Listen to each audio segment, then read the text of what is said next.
everyone, my name is Shania Consagra and I'm really happy to be here and introduce myself to you. So, just a little background about me. I grew up in Purok Chibi Poblacion, Lingig, Surigao del Sur, and from there, I've learned the importance of family, friends, and social relationships. Those experiences shaped who I am today and taught me values on how to keep relationships even stronger. If I had to describe myself in one word, I'd say I'm determined, curious, hardworking, and adaptable.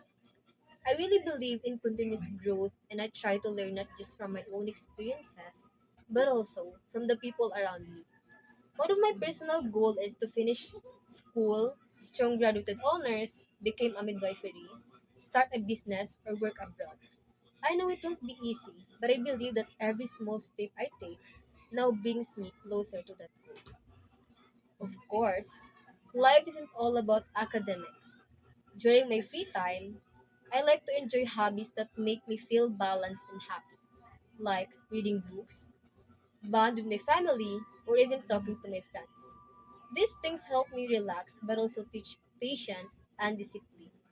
So, yeah, that's all about me, where I came from, what I enjoy, and what I'm working toward. Thank you for listening, and I'm excited to learn and grow together with all of you.